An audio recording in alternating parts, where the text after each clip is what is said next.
Capítulo 17, Sede perfeitos, parábola do semeador.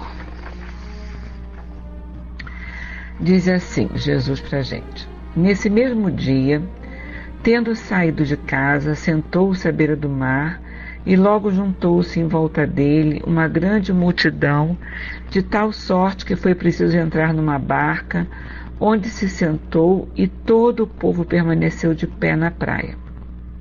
Ele então disse muitas coisas por parábolas, falando: Aquele que semeia saiu a semear. Enquanto semeava, uma parte da semente caiu ao longo do caminho, e as aves do céu vieram e a comeram. Uma outra parte caiu em lugar pedregoso, onde não havia muita terra, e logo nasceu, porque a terra onde ela estava não tinha profundidade. Mas, saindo o sol, queimou-se e, como não tinha raiz, secou. Outra parte caiu sobre os espinhos, mas quando os espinhos cresceram, eles a sufocaram. Outra, finalmente, caiu em terra e frutificou. Alguns grãos produziram 100 por 1, outros 60 e outros 30.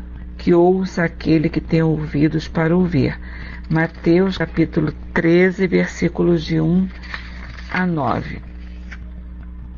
Ouvi, pois, todos a palavra do semeador. Todo aquele que ouve a palavra do reino e não lhe dá atenção, vem o espírito maligno e tira o que foi semeado em seu coração. Esse é o que recebeu a semente ao longo do caminho. O que recebeu a semente no meio das pedras é o que ouve a palavra e na mesma hora a recebe com gosto, porém ele não tem em si raiz. Antes é de pouca duração, e quando lhe sobrevém tribulação e perseguição por causa da palavra, logo se escandaliza. O que recebeu a semente entre os espinhos é aquele que ouve a palavra, mas em seguida os cuidados deste mundo e a ilusão das riquezas sufocam nele a palavra, e ela se torna infrutífera. Aquele, porém, que recebeu a semente em boa terra é o que escuta a palavra, que lhe presta atenção, e ela frutifica, e rende 100, 60 ou 30 por 1. Uma anotação de Mateus, também Mateus, capítulo 13, versículos de 18 a 23. Bom, vamos fazer a nossa prece e começar a rezar e começar a refletir sobre as palavras de Leon Denis. Vamos então lá. Jesus amigo, mais uma vez, mestre querido, estamos junto de Ti, diante de Ti e em Teu nome, reunidos, mestre, para que possamos refletir um pouco mais sobre a doutrina espírita, sobre as palavras de Leon Denis, sobre o pensamento de Leon Denis. Envolva-nos, Senhor, em Tua misericórdia, em Teu amor, em Tua paz, todos que aqui estão presentes, nós encarnados e os amigos desencarnados que sabemos que estão junto a nós também. Que a Tua paz os envolva, os tranquilize e que todos nós possamos refletir bastante sobre o pensamento de Denis a respeito da doutrina espírita e possamos gradativamente incorporar ao nosso patrimônio espiritual. Que a Tua paz e o Teu amor se façam presente em nossos corações. Que seja em Teu nome, que seja em nome de Carrebar-Chut, que seja em nome dos espíritos comprometidos com a divulgação doutrinária, mas acima de tudo em nome de Deus, que possamos iniciar o nosso estudo da noite de hoje. Graças a Deus, que seja assim agora e sempre. Bom, a Beth parou na semana passada, vai começar no parágrafo que começa assim, não é, Nina? Há mais duas objeções que reclamam. Isso, então vamos lá.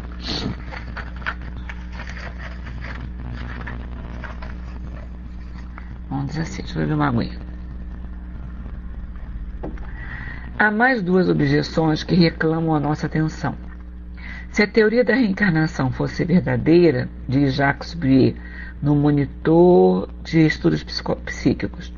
O progresso moral deveria ser sensível desde o começo dos tempos históricos. Ora, sucede coisa muito diferente. Os homens de hoje são tão ferozes como o eram há 2000 anos. É uma apreciação exagerada, ainda que a consideremos como exata, nada prova contra a reencarnação. Sabemos que os melhores homens, aqueles que depois de uma série de existências alcançaram certo grau de perfeição, prosseguem a sua evolução em mundos mais adiantados e só voltam à Terra excepcionalmente na qualidade de missionários. Por outro lado, contingentes de espíritos vindos de planos inferiores cotidianamente se vão juntando à população do globo. Como estranhar nessas condições que o nível moral se eleve um pouco? Oi, Francis, boa noite, meu querido. As pessoas sempre falam isso, né? Falávamos lá na época de Kardec, na época de Leon Denis, e continuam falando a mesma coisa, né? Se os espíritos melhoram, se a reencarnação tem por objetivo melhorar os espíritos, né?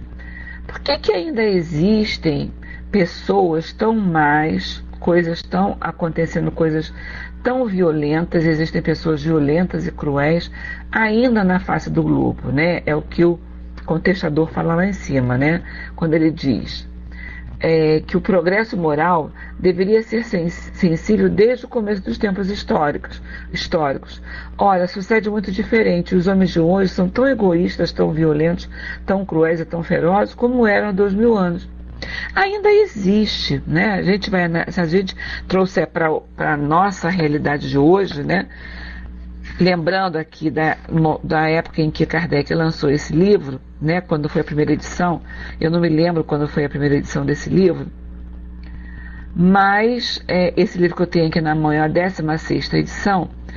Então, se a gente for trazer para a nossa realidade de hoje, do dia a dia, a gente ainda vê, né, esses surtos de crueldade, a gente ainda vê a manifestação do egoísmo, a manifestação da intolerância, a gente ainda vê. Nós estamos atravessando agora um período que está assim um pouco complicado, né? Quando a gente vê janeiro, agora a gente vê a violência em São Paulo, vê a violência lá em Santa Catarina, em outros lugares que a gente não tem conhecimento porque a mídia não divulga. Mas isso não é uma questão de um lugar ou de outro lugar, é uma questão do ser humano. É uma questão do ser humano. E ele vai imprimir essa sua maneira de ser onde quer que ele esteja. Então nós precisamos nos preocupar com a nossa reforma íntima e com a reforma íntima dos seres humanos, dos espíritos. Porque aí sim essa sociedade irá se modificar. Então ainda existe essa manifestação. Nós vemos essa manifestação, infelizmente, ainda diariamente. A mídia vem trazendo para a gente, de dentro do Brasil, de fora do Brasil, nós ainda temos essas manifestações. Mas se nós formos fazer um estudo comparativo da população, da sociedade, na época em que iniciou, né, ainda iniciou lá atrás, quando as civilizações começaram a acontecer, começaram a surgir no planeta, e se a gente analisa essa sociedade hoje, essa sociedade avançou bastante. Ela teve um avanço muito grande, mas ainda persiste o egoísmo, ainda persiste a intolerância, ainda persiste a maldade, ainda persiste uma série de coisas. O nosso planeta, ele está passando por um processo de modificação, mas ele ainda é um planeta de provas e expiações, né? Ele está passando por essa modificação, gradativamente ele está modificando, porque ao mesmo tempo que nós vemos essas manifestações, nós vemos também uma grandiosidade, nós vemos também uma manifestação muito grande de obras do bem também, de obras do bem. Eu estava lendo essa semana alguma notícia aqui num site da web e fui cair. Eu já tinha lido alguma coisa desse projeto, mas eu fui ler de novo, que se chama Projeto Generosidade. Quantas pessoas comuns, pessoas de uma sociedade civil, que resolvem, né, que partem para a ação de ajuda a outras pessoas. Então tem um grupo, né, que desenvolveu um trabalho sobre a fome, e eles estão fazendo um trabalho para diminuir a fome das pessoas. Tem outro grupo que faz um trabalho dentro da área que eles podem contribuir, dentro da área legal, outros na área social, com contação de histórias, com criação de orfanatos, com criação de frentes de trabalho que vão amenizar pessoas. Seja a fome, seja a dor moral, vai amenizando, vai criando possibilidades para que as pessoas se tornem pessoas melhores, que recebam a ajuda e se tornem pessoas melhores. Um grupo de empresários, acho que foi nesse projeto de generosidade que eu li há algum tempo atrás também, um grupo de empresários, eles se juntaram para auxiliar empresas pequenas que não têm como, pessoas que querem melhorar um pouquinho a sua vida social, a sua vida financeira, e não tem como, então eles se dispõem a dar uma assessoria gratuita a uma série de empresas. Então nós vamos vendo o trabalho do bem sendo semeado, sendo disseminado também. Mas o bem, ele é tímido, né? As pessoas divulgam, o mal se divulga com muito mais rapidez. Ele ganha a mídia com uma intensidade muito maior, mas existe o bem atuando também, né? O Francis colocou assim: o crack está dominando e fomentando esses focos de violência. No último final de semana, o Teleton arrecadou 30 milhões de reais em favor da ACD, que faz um trabalho magnífico na área de reabilitação de pessoas portadoras de necessidades especiais. Sim, lindíssimo, eu vi. Faz um trabalho muito bonito. E como existem outros grupos que fazem também, né? Agora, diante das coisas ruins que acontecem, muitas vezes as pessoas podem dizer assim: não tem jeito, essa sociedade não tem jeito. Se eu digo que essa sociedade não tem jeito, eu estou dizendo para mim que eu não tenho jeito, porque eu faço parte dessa sociedade. E não é isso que eu penso a meu respeito. Eu acho que eu tenho jeito, sim, eu acho que eu posso melhorar, né? Eu acho que eu posso melhorar. Mas ainda existe esse confronto, né? Como o Francis colocou ali, das duas faces da moeda, do bem e do mal. Como o Leon Denis coloca aqui, olha só. Deixa eu ver aqui o pedaço que ele diz assim: ainda que consideremos como exato, nada prova contra a reencarnação. Sabemos que os melhores homens, aqueles que depois de uma série de existências alcançaram certo grau de perfeição, prosseguem a sua evolução em mundos mais adiantados e só voltam à Terra excepcionalmente na qualidade de missionários. Por outro lado, contingentes de espíritos vindos de planos inferiores cotidianamente se vão juntando à população do globo. Como estranhar nessas condições que o nível moral se eleve um pouco? Precisa haver essa junção, precisa haver essa inserção, né? Essa mistura de espíritos, vamos dizer assim, considerando mistura como uma coisa boa, não como uma coisa ruim, mas a gente precisa ver, porque como é que aqueles espíritos que têm uma incidência maior de pensamentos maus, de pensamentos ruins em si, como é que eles vão modificar, como é que eles vão conseguir modificar se eles não estiverem juntos de pessoas boas que possam mostrar a eles o que é bom vale a pena, que o bem vale a pena. É uma questão de exemplo, a gente não educa pelo exemplo, não se educa só pelas palavras, se educa pelo exemplo. Né? Então, como é que fica isso? Como é que eles vão ter esse parâmetro? Como é que vai ter o parâmetro do que é bom e do que não é bom? Ele tem lá na consciência dele? É claro que sim. Lá na consciência dele está escrito. Né? Mas ele precisa ver, ele precisa experimentar, ele precisa vivenciar. Nós precisamos viver, experimentar e vivenciar diversas situações para a gente poder entender: olha, isso aqui não é tão bom quanto eu pensei que fosse. Então, este caminho eu não quero seguir. essa ação eu não quero tomar, eu não quero decidir dessa maneira, porque eu já decidi um tempo atrás e eu percebi que não é bom. Então, é um aprendizado.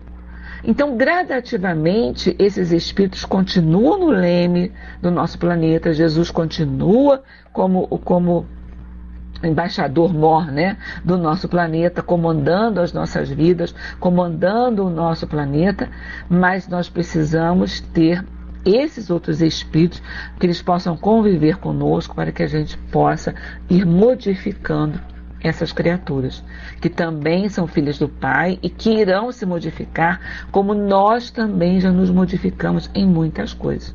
Agora vai haver sempre, né, esse confronto, vai haver sempre a colocação de um e a colocação de outro, para que nós possamos gradativamente mudando essa sociedade. Todo mundo quer uma sociedade mais justa, uma sociedade mais solidária, uma sociedade mais fraterna. Mas eu preciso criar essas oportunidades, eu preciso estender a mão a quem não tem.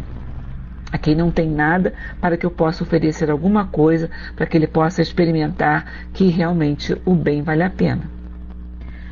Bom, Denis continua assim. Segunda objeção, a doutrina das vidas sucessivas, espalhando-se na humanidade, produz abusos inevitáveis. Não sucede o mesmo com todas as coisas no mundo, pouco adiantado, cuja tendência é corromper, desnaturar os ensinamentos mais sublimes, acomodá-los aos seus gostos, paixões e vis-interesses? Não é assim que a coisa funciona? Né? Não é através da exemplificação? E ele continua assim para a gente. O orgulho humano pode encontrar aí fartas satisfações. E com a ajuda dos espíritos zombeteiros ou da sugestão automática, assiste-se por vezes a revelações mais burlescas. Assim como muita gente tem a pretensão de descender de ilustre estirpe, assim também entre os teósofos e os espíritas encontra-se muito crente vaidoso, convencido de ter sido tal ou qual personagem célebre do passado. Não é? Não é assim. Se a gente pensar, colocando os nossos pés no chão, não é assim. Quando eu penso nas minhas vidas anteriores, generalizando, né, a gente nunca para pensar que a gente pode ter tido em outras encarnações uma vida que não foi muito regrada, que não foi tão magnífica quanto nós pensamos, que não foi tão generosa quanto nós pensamos, né? É assustador pensar que a gente pode ter cometido atos que hoje em dia nós iríamos reprovar com uma veemência muito grande. Que eu posso não ter como é que se diz assim, histórias de vidas passadas de pessoas, de encarnações onde a candura tivesse sido a marca da encarnação, onde a nobreza tivesse sido a marca da encarnação. Eu posso ter tido encarnações em que eu possa ter sido um espírito cruel, um espírito capaz de provocar e cometer atrocidades. Eu não sei quem eu fui. Também não quero saber, não me interessa saber. Mas quando a gente para pensar que eu só fui, né, que eu só tenho a possibilidade de ter sido uma pessoa, espíritos maravilhosos, espíritos bondosos, espíritos de estirpe, vamos dizer assim, né, com uma linhagem nobre, pertencente a famílias nobres. Será que eu fui isso? Será que eu não posso ter sido nada de errado em vidas passadas? E nem por isso eu teria a oportunidade de evoluir e de conquistar outras características, outros valores, outras características para o meu espírito, de voltar a conviver com pessoas em que são pessoas de bem, de voltar numa encarnação e conviver com pessoas de bem, né? Eu preciso analisar sobre isso também. E ele coloca isso muito bem quando ele diz assim: o orgulho humano pode encontrar fartas satisfações e com a ajuda dos espíritos zombeteiros, Olha a importância do vigiar o pensamento. Espíritos zombeteiros ou da sugestão automática, assiste-se por vezes a revelações mais burlescas, assim como muita gente tem a pretensão de descender de ilustre estirpe. Assim também entre os teósofos e os espíritas encontra-se muito crente vaidoso, convencido de ter sido tal ou qual personagem célebre do passado. Eu posso ter sido uma pessoa que não tinha notoriedade nenhuma, que poderia ter sido uma pessoa, uma encarnação dentro de um meio simples, mas pode ter sido bom, como eu posso ter tido uma encarnação dentro de um meio de uma família extremamente nobre, ter sido um espírito com pensamentos ruins, com ações ruins. Cada um é o espírito, não é a linhagem que eu pertenço que vai dizer se eu sou A, B ou C. É a minha maturidade espiritual, são os meus sentimentos que vão definir quem eu sou e quem eu fui. Pelo que eu sou, eu não sei quem foi, qual a personagem, mas eu posso imaginar quais foram os sentimentos que habitavam esse espírito em corpos anteriores ao meu. Eu posso ter uma ideia, pelo que eu passo, pelas dificuldades, pelas qualidades, pelas virtudes, pelas falhas, pelos erros, por tudo que eu tenho como um todo, né? Eu posso fazer uma análise mais ou menos daquilo que eu fui, né? Daquilo que eu tive que enfrentar e que algumas vezes eu posso ter dado conta e outras vezes não. Então a gente precisa ter sempre os pés no chão. Eu preciso ter os meus pés no chão, fincados no chão, para que eu possa ter a certeza de que eu não estou, viajando, que eu não estou colocando óculos cor-de-rosa. Eu preciso analisar as ações e os acontecimentos da minha vida com clareza, com discernimento, com clareza, com praticidade, né? Com transparência, para que eu possa analisá-los também com transparência, para eu não me colocar na posição de vítima ou na posição de heroína. Eu não sou nenhuma coisa, nem outra coisa. Eu sou a consequência dos meus atos. Então eu preciso ter o meu pé fincado no chão, na minha realidade, né? Saber que eu tenho as minhas qualidades e saber que eu tenho os meus defeitos. Saber que eu tenho orgulho, que eu sou vaidosa, que eu sou egoísta, mas que eu tenho as minhas qualidades também, que eu já consegui conquistar algumas. Nenhum de nós é tão ruim, que só tenha coisas ruins, nem tão bom que só tenha coisas boas. Nós somos essa mistura aí heterogênea, né, desses fatores, dos fatores bons e dos fatores ruins. Mas estamos na caminhada. Estamos na luta, estamos buscando esclarecimento, estamos buscando a melhoria dessa realidade espiritual. Ok? E aí ele continua assim, Denis continua assim. Em nossos dias, diz Myers, Anna Kingsford e Edward Maitland pretendiam ser nada menos do que a Virgem Maria e São João Batista. Né? Essas pessoas pretendiam ser nada menos do que a Virgem Maria e São João Batista. Não tenho o direito de ter sido isso? Tenho o direito de ter sido. Tudo me é lícito, mas nem tudo me convém. Eu sei alguma coisa com franqueza, com realidade a respeito do meu passado? Não. Mas será que eu só penso nisso? Que eu poderia ter sido esse tipo de personagem? Não poderia ter sido outro, como nós estamos pensando agora há pouco? Né? Então, eu achar que eu fui Virgem Maria, meu Deus do céu, nem pensar, de forma alguma, né? A gente consegue ultrapassar a dor de quem a gente ama, vivenciar a dor que a gente ama, das pessoas que a gente ama, com uma dor profunda, mas com um equilíbrio muito grande, né? Iberusca, boa tarde, minha amiga. Será que eu conseguiria isso? Né? Vivenciar a dor como Maria vivenciou a dor de Jesus e manter o equilíbrio e se manter tão fiel e tão crente e tão certa daquilo que tinha que ser feito e da aceitação? Né? Vamos ver quando uma pessoa, como ele diz aí, que essas personagens, Anna Kingsford e o Edward Maitland, eles pretendiam ser Virgem Maria e São João Batista. Vamos analisar os nossos sentimentos. Analisemos os nossos sentimentos, os nossos pensamentos. Exato, Verinha. E é muito bom ter você aqui conosco.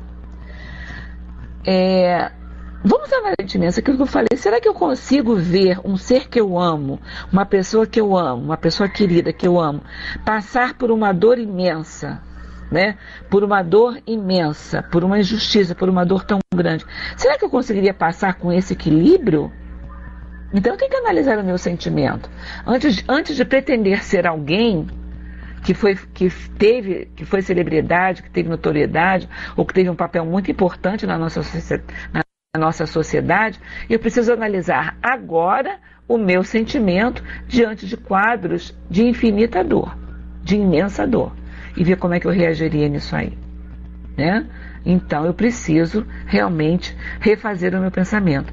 E aí Denis continua assim: pelo que pessoalmente me diz respeito, conheço por esse mundo afora umas 10 pessoas que afirmam ter sido Joana d'Arc. Seria um nunca acabar se fosse preciso enumerar todos os casos desse gênero. Não obstante, é possível encontrar neste terreno alguma parcela de verdade. Como havemos, porém, de joeirá-los dos erros? Em tais matérias, precisamos entregar-nos a uma análise atenta e passar tais revelações pelo crivo de uma crítica rigorosa. Investigar, primeiramente, se a nossa individualidade, olha aí, se a nossa individualidade apresenta traços salientes da pessoa designada. Lendo outra vez. Investigar primeiramente se a nossa individualidade apresenta traços salientes da pessoa designada. Reclamar depois da parte dos espíritos reveladores provas de identidade no tocante a tais personalidades do passado e a indicação de particularidades de fatos desconhecidos cuja verificação seja possível fazer ulteriormente, né? Então, só pela primeira proposta que ele coloca, né? Investigar primeiramente se a nossa individualidade apresenta traços salientes da pessoa designada. Se alguém chega, né, e diz assim: eu sou, elocubrando aqui, né, a gente viajando aqui, eu sou, dando um exemplo, bem terra a terra, eu sou a reencarnação de Jesus, né? Então, o que essa criatura, o que a gente precisa fazer primeiro? Essa criatura tem que fazer primeiro, né? Se ela se acredita ser o Mestre Jesus, ela tem que analisar o sentimento dela, analisar quem ela é. Analisar friamente, transparentemente, olhar para dentro de si e ver, olha assim, eu sou isso tudo? Eu sou isso tudo? Se alguém me dá um tapa, eu dou a outra face para dar um tapa? Se alguém me comete alguma injúria, se alguém faz alguma coisa, né? Eu tenho o mesmo procedimento que esse espírito teve? Eu tenho esse procedimento? Será que eu tenho esse procedimento? Eu tenho que analisar aquilo que eu sou. Porque o meu sentimento vai mostrar aquilo que eu sou, não vai mostrar o contrário. Não vai mostrar. Porque eu dizer que eu sou boazinha, dos lábios para fora, é muito fácil. A gente esboçar um sorriso é muito fácil. A gente viver sorrindo é muito fácil, né? Apresentar um comportamento na superfície é muito fácil, né? Agora, exemplificar e eu saber que quando eu estou sozinha comigo mesmo, eu apresento esse mesmo comportamento, ou o meu comportamento é diferente, o meu pensamento é diferente, então eu tenho que ver. Quem é que eu estou pretendendo ser? Quem é que eu estou pretendendo ser?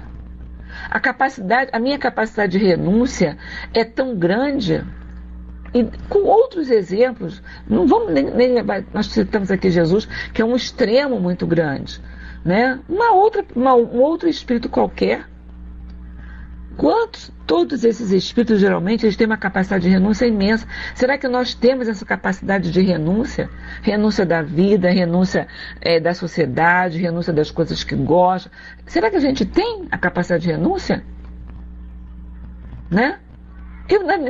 Eu ainda necessito, eu enquanto espírito encarnado, Vânia, eu necessito de ir para shopping, de olhar a loja, de ver coisa bonita, nem comprar, a gente pode comprar, mas eu gosto de ver, passar uma tarde no shopping, olhar, sentar, tomar um café, tomar um chá.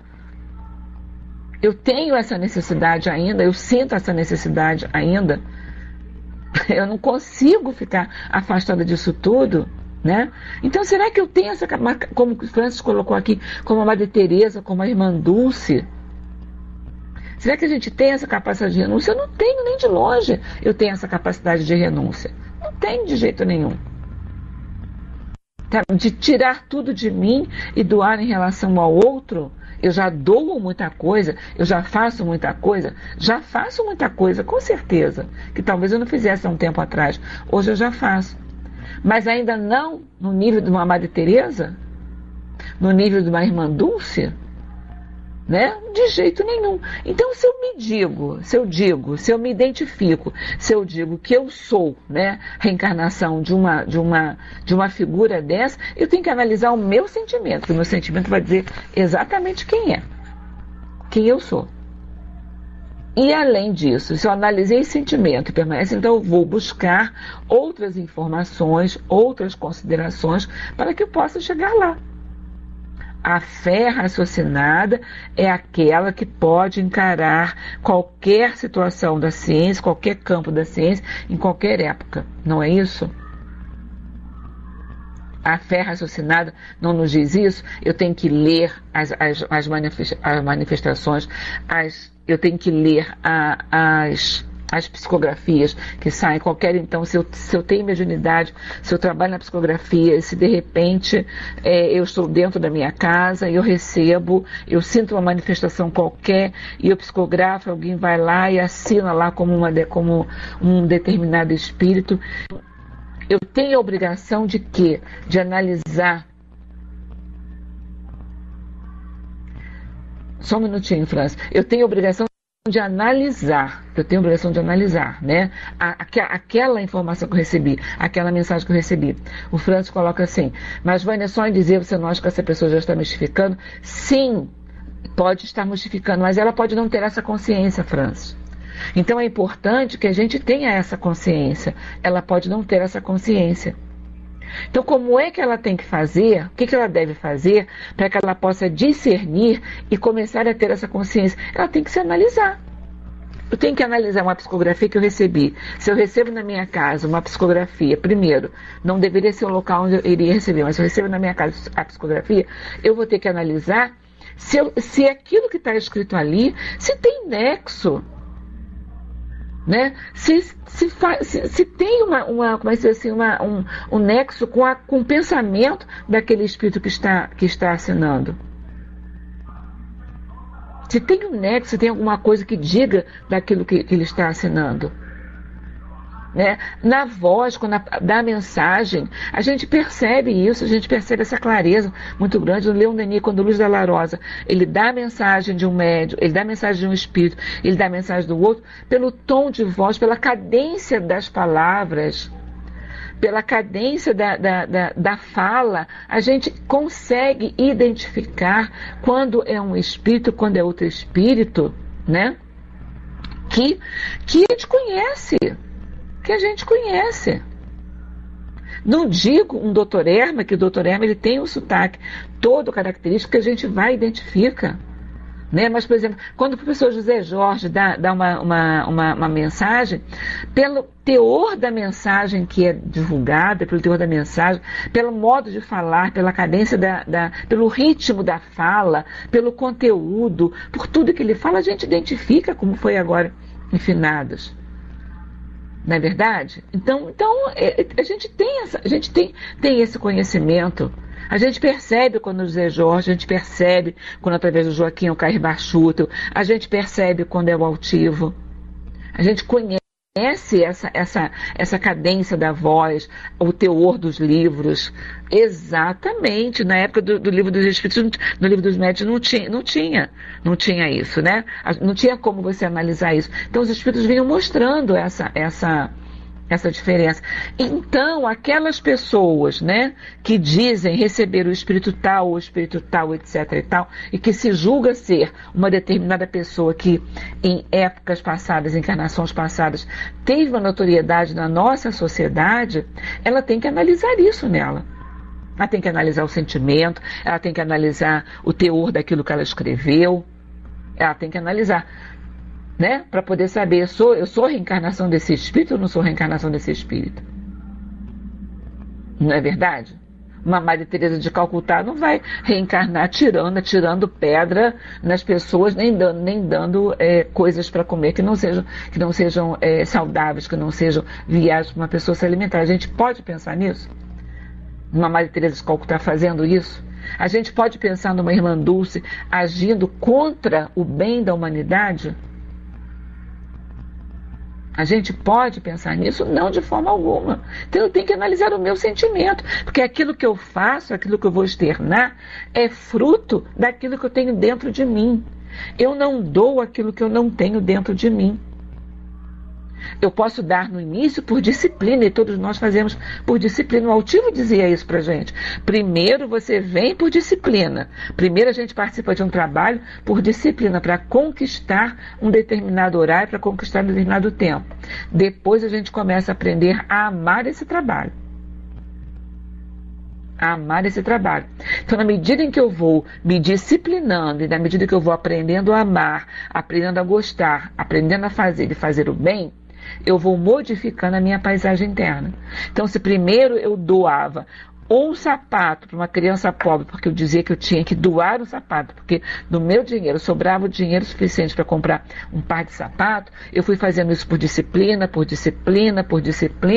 até o momento em que, mesmo que eu não tenha o dinheiro disponível, se eu vejo uma criança com perna, eu compro um chinelo, um sapato e dou um chinelo para ela calçar. Mas porque eu já treinei em mim a capacidade de doação. Eu já treinei. Então eu só vou botar para fora, eu só vou externar aquilo que eu tenho dentro do meu espírito, que já é conquista do meu espírito, que está lá dentro. Eu já comecei a conquistar isso. Ainda tem muita coisa a conquistar? Certamente que ainda tem muita coisa. Mas eu estou caminhando, esse é o meu caminhar. Eu estou trabalhando, né? Esse é o meu trabalho.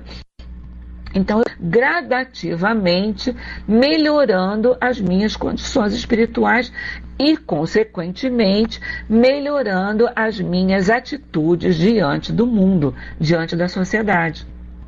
Mas eu preciso ter essa transparência, eu preciso me analisar, né? Senão eu vou sair por aí dizendo, já pensou?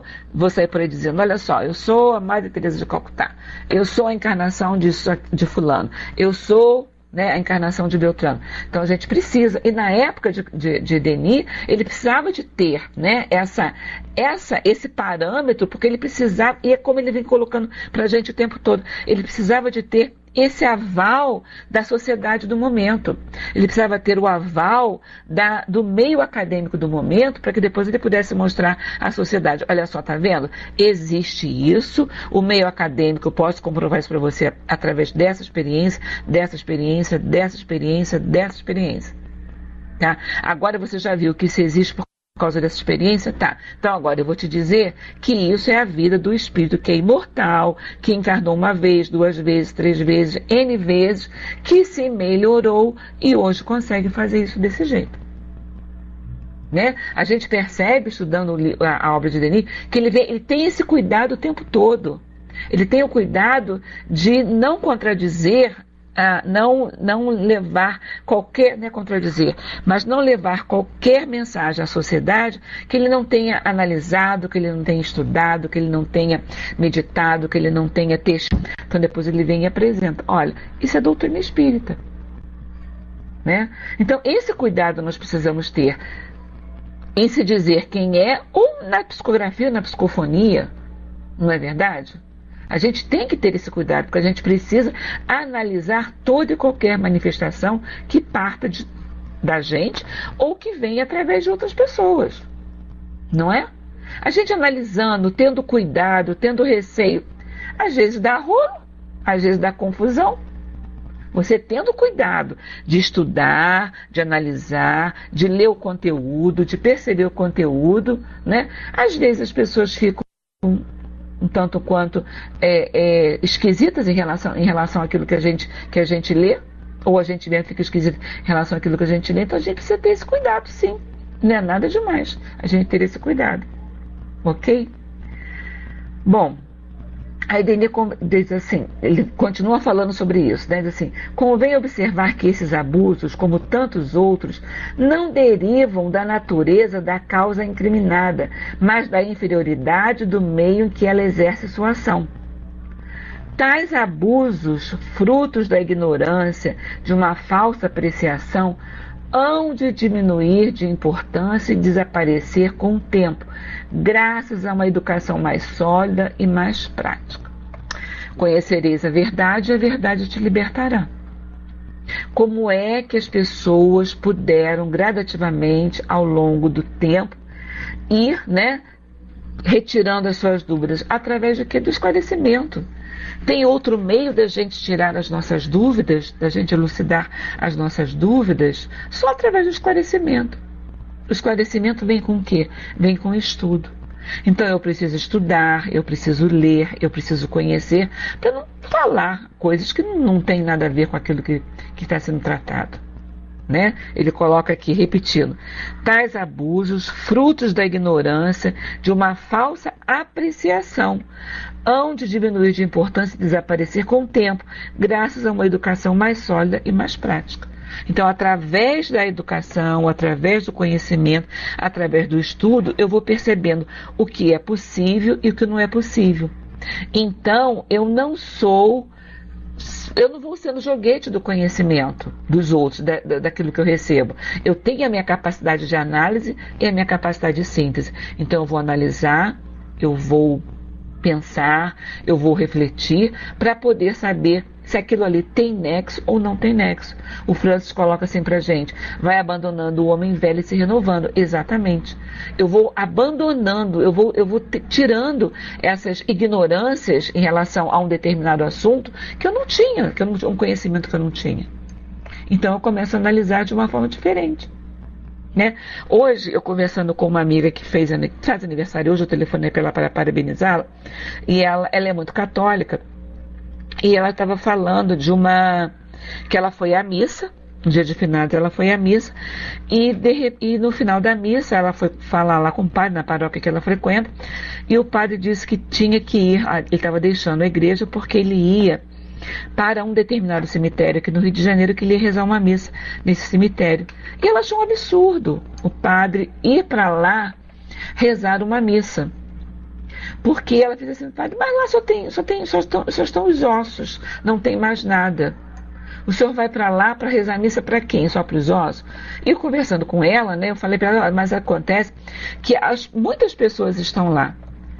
E muitas pessoas ainda têm a necessidade, muita gente ainda tem a necessidade, encarnado e desencarnado, ainda tem a necessidade de ir a um cemitério no dia de finados, de fazer reverência em um túmulo, de fazer suas orações em um túmulo. Elas têm essa necessidade. Elas precisam da coisa física, da coisa material, daquele objeto material, para poder concentrar o seu pensamento. Ele precisa. Muita gente precisa de chegar lá. Ela só se acredita rezando para o seu desencarnado se ela estiver diante do túmulo do seu desencarnado. Então o padre ou o pastor ou quem quer que seja que vá ao cemitério, né, como foi o caso do padre que ela estava me contando, que ele foi lá ao cemitério, aquilo é um alento para as pessoas que estão ali. O fato dele chegar no cemitério e ele rezar a missa ali, ele estava consolando e estava dando alento àquelas pessoas que estavam ali, que muitas vezes ainda estão sofridas, independente do tempo que tem de desencarne do seu ente querido. Ainda estão sofridas.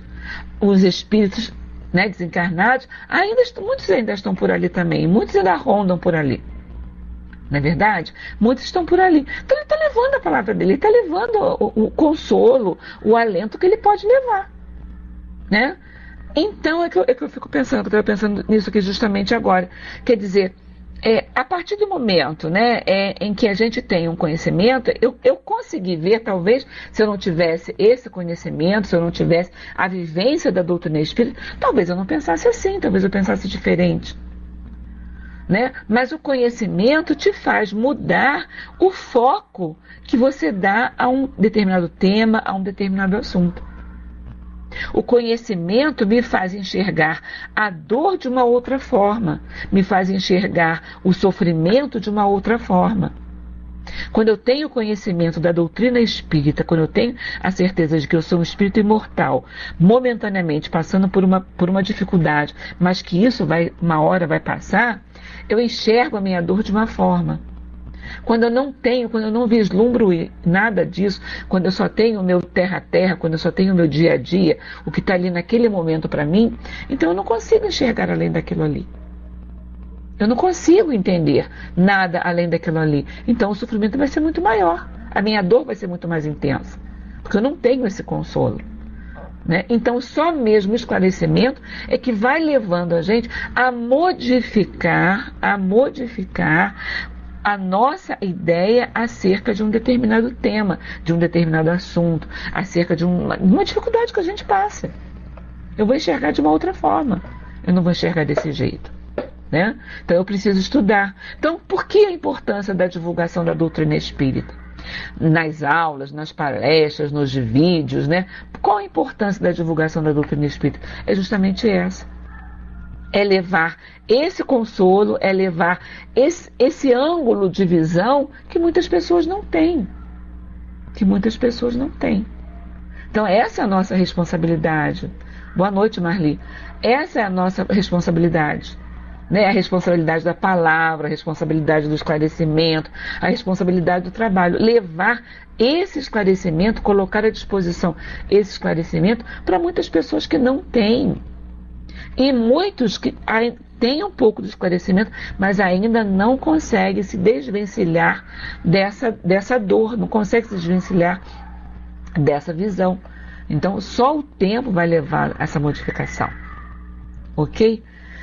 Bom, continuando aí, Denis coloca assim pra gente. Continua a subsistir uma última dificuldade. É a que resulta na contradição aparente dos ensinamentos espíritas a respeito da reencarnação.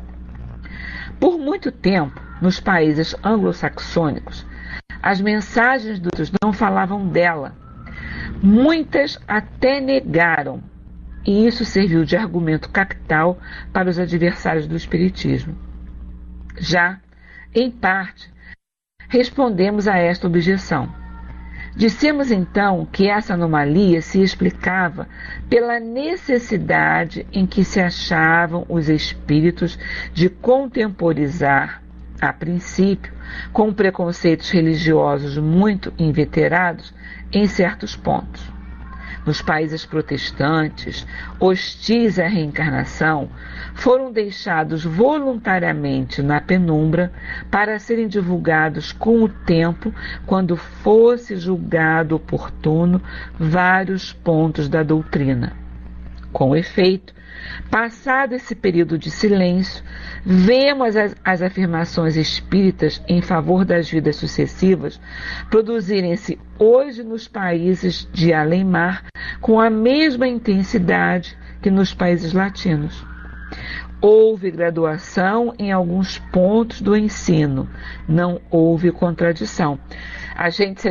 Quando a gente lê, né, quando a gente vê em congressos, companheiros nossos que saem pelo mundo afora fazendo a divulgação da doutrina espírita, quando a gente analisa há 15 anos atrás, há 20 anos atrás, o advento da internet, né, em que as pessoas não tinham ainda, fora do Brasil, não tinham como estudar a doutrina espírita, porque não tinham meios de estudar, estavam fora do Brasil, em outros centros, não tinham centros espíritas, em países em que não tinham nada para se fazer, né, em relação à doutrina espírita, não tinham o que fazer. E quando a gente vê um advento da internet, e que através da internet essa mensagem espírita ela pôde ser levada a esses locais, a gente entende por que Cair Bachuta uma vez falou numa reunião com a administração acho que era IRC Espiritismo ainda, né? Já tem muitos anos, foi através da psicofonia do altivo ainda, quando ele nos falou que a espiritualidade já tinha feito 2 tentativas do serviço do computador, do acesso ao computador, se tornar mais fácil para a sociedade. Eles já tinham feito 2 tentativas, mas eles não tinham conseguido ainda. Mas eles iam continuar fazendo, iam tentar mais uma vez a possibilidade do acesso à internet ser mais facilitada para todas as classes sociais. E um certo tempo depois disso, nós começamos a perceber como comprar um computador e ter acesso à internet se tornou muito mais fácil. As lan houses começaram a acontecer, começaram a surgir, né?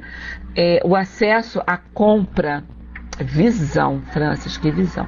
A compra, né, de material do computador se tornou mais fácil pelas pessoas, né? Antigamente o computador era uma coisa extremamente cara, se tornou mais barato, se tornou mais fácil, se tornou mais popular.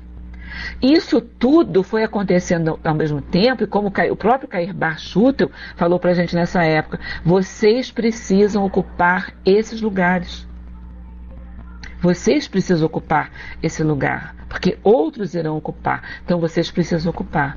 Então foi a oportunidade, né, que essas pessoas de países diferentes, como nós recebemos isso no IRC Espiritismo, pessoas de fora pedindo que se enviasse livros espíritas, que se enviasse apostilas, que se enviasse tudo, porque não tinham.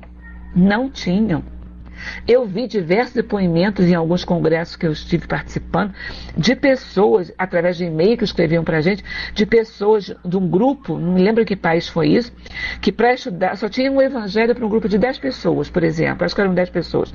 Então, para estudar um texto do evangelho, alguém pegava papel e copiava 10 vezes à mão, copiava 10 vezes aquele texto do Evangelho para distribuir para as pessoas hoje, para as pessoas levarem para as suas casas, lerem e estudarem, para dar uma semana depois estarem ali reunidos para estudar aquele trecho, aquele texto do Evangelho. E naquele dia, quando voltavam, já tinha outro texto para levar para casa. Mas a cópia era feita à mão. Era pegar o Evangelho e copiar 10, 15 vezes aquele trecho para poder distribuir. Porque nós não tínhamos ainda na internet downloads de livros para a gente poder fazer, para a gente poder ter esse material. Isso não tem tanto tempo, gente. Você bota aí, não tem 15, 16, 17 anos, 16 anos, quando o IRC começou, 15 anos atrás. Não tinha, as pessoas não tinham. Né? Então, a partir do momento em que você tem a possibilidade de você levar essa doutrina, né, para essa sociedade, através de palestras, através de livros para download, através de mensagens, através de coisas que a gente vê hoje, como a internet possibilita tudo isso. De várias frentes de divulgação doutrinária, trabalhando para que essa doutrina seja divulgada, seja levada, para que esse conhecimento seja levado a qualquer ponto desse país, em várias línguas, não é uma língua só, que pode levar inglês, francês, italiano, espanhol, esperanto, em várias línguas. Então a gente avalia qual o trabalho que esse plano espiritual tem, né, para que essa mensagem seja levada, para que esse esclarecimento seja levado, para que esse conhecimento seja levado, para que as pessoas de posse desse material, para que esses espíritos de posse desse material possam estudar, possa entender, possa se esclarecer, possa ouvir, possa ler, possa tudo, né? Para que esses pontos possam ser trabalhados. Aquilo que nós falamos anteriormente. Como é que eu vou trabalhar amor se eu não vivo no meio que eu não recebo amor? Se eu vivo num meio onde não existe o amor, onde eu não vejo a manifestação do amor. Eu só vejo a manifestação da raiva, a manifestação da crueldade, a manifestação do egoísmo. Como é que alguém vai falar olha, o que é amor? Eu preciso ver a aplicação do amor. Eu preciso ver o amor em movimento, através da caridade, através do atendimento fraterno. Eu preciso ver isso para poder entender. Olha, existe isso. Existe isso. Existe a possibilidade de se dar a mão, de se estender a mão ao outro. Existe a possibilidade de que alguém estenda a mão para mim, no meu momento de dor, e diga, não desista, vale a pena você continuar lutando. Então eu preciso levar isso. E a Verinha colocou assim, por isso nós temos que aproveitar muito, nós temos que aproveitar muito. Eu já falei isso aqui num congresso da FEB, que eu estava em Goiânia há alguns anos atrás, estava organizando o congresso na Guatemala, o Congresso Internacional da Guatemala, e um rapaz da Guatemala estava lá presente, e ele falou que na Guatemala, como a doutrina espírita era muito perseguida, não tinham núcleos de estudos com tanta facilidade, as pessoas para assistirem uma reunião pública, elas chegavam a caminhar até 24 horas, andando com criança no colo, com fardos, com livros, com tudo. Elas andavam 24 horas para assistir uma reunião de 1 hora e depois voltavam caminhando para os seus lares mais 24 horas. Quando cansavam, sentavam no chão, abriam o evangelho, liam o evangelho, faziam uma prece e continuavam rezavam e continuavam a caminhar. Eu me senti extremamente envergonhada quando eu escutei ele falar isso. Né? Eu tenho uma casa, tem 2 casas espíritas em frente à minha casa, tem a casa espírita que eu frequento, que não é distante da minha casa, que tem curso de segunda a segunda, que tem trabalho de segunda a segunda. Qualquer curso que eu queira, a Casa de Leão Denis me dá, eu tenho palestra em diversos horários, tem a possibilidade de eu ouvir pela internet em diversos horários as palestras da Casa Espírita. Eu posso entrar em qualquer área de trabalho ali e o que eu tenho que fazer, tenho que ser feito. E quantas vezes, porque chove, a gente tem preguiça de ir. Faz parte da minha natureza ainda ser preguiçosa? Faz parte da minha natureza ainda ser preguiçosa. Eu preciso lutar contra isso, né? Mas eu preciso lutar contra isso, mas eu preciso entender que eu sou preguiçosa. Né? Então, como ele coloca aqui, houve graduação em alguns pontos de ensino, não houve contradição. As coisas vão se modificando gradativamente. As coisas não se modificam de uma hora para outra. Nós não nos modificamos de uma hora para outra. Eu não saio de uma encarnação cometendo crueldades e chego numa outra encarnação sendo um santo, um espírito puro. Eu vou gradativamente evoluindo, vou gradativamente crescendo. Em uma eu cometo atrocidades, na outra eu já não cometo tantas, na outra eu já cometo menos um pouco, na outra menos um pouco, na outra menos um pouco, até chegar um momento que eu não cometo nenhuma atrocidade. Mas nem por isso eu já conquistei o patamar de espírito puro. Eu não conquistei isso ainda, mas eu estou caminhando. Né? Então, somente mesmo os esclarecimentos, só mesmo o conhecimento, só mesmo o estudo é que vai me possibilitar tudo isso. Senão eu vou achar que alguém que hoje comete uma atrocidade, amanhã vai reencarnar como missionário. Né? Ou eu vou achar que um missionário que hoje teve uma encarnação de missionário, amanhã ele pode voltar a encarnar cometendo atrocidades. Ele tem conquista no seu espírito. O espírito não anda para trás, ele só anda para frente. Ele pode parar, ele pode estacionar, ele pode levar um tempo para ele evoluir. Mas ele não vai andar para trás. Né? Ele vai continuar caminhando, ele vai continuar seguindo em frente. Agora, só a educação, só o esclarecimento nos dá o material para que a gente possa trabalhar esses senões que nós temos ainda.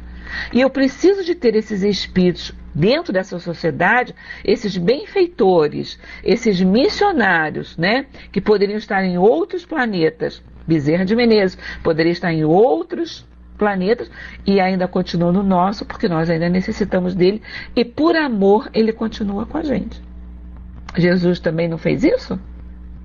Né? por amor a nós, ele não chegou até o nosso planeta e nos deu os seus exemplos, nos deixou os seus ensinamentos.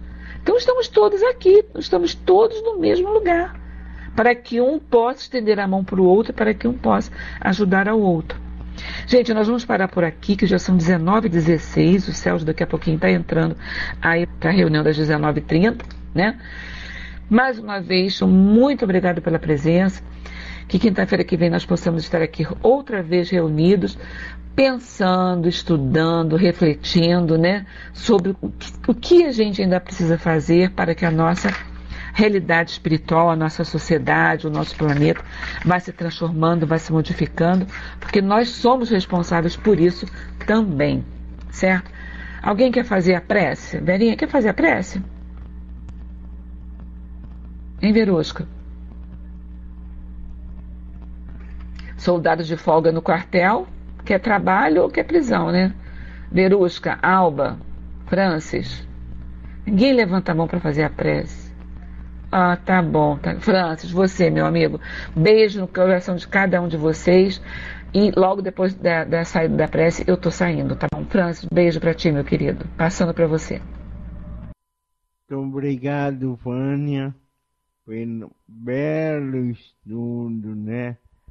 Bela análise aí do texto de Denis, e que nos leva realmente a uma reflexão profunda, né, do que nós estamos fazendo em nosso dia a dia em meio à doutrina espírita, né? E as reflexões nos levam a esse aprofundamento. E, bom, então vamos elevar os nossos pensamentos, atitudes, a espiritualidade amiga e agradecer mais uma vez pela oportunidade de estudarmos aqui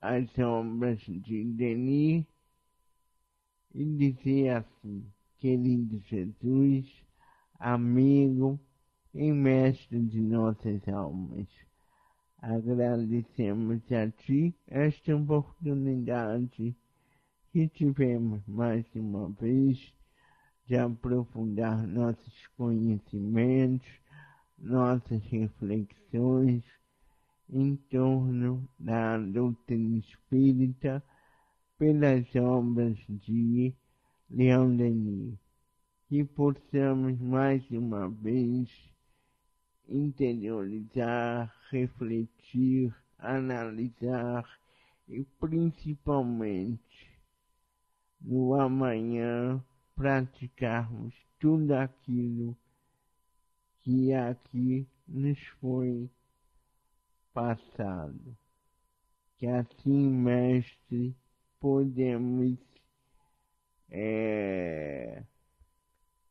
ir caminhando a passos, ainda que pequenos, mas a passos firmes e determinados, rumo àquela perfeição que o Pai Maior deseja e logra para todos nós. E assim, querido Jesus, em seu nome, em nome dessa espiritualidade amiga, e sobretudo em nome de Deus, que possamos dar por encerrado o estudo da noite de hoje. Graças a Deus, que assim seja. Uma boa noite a todos.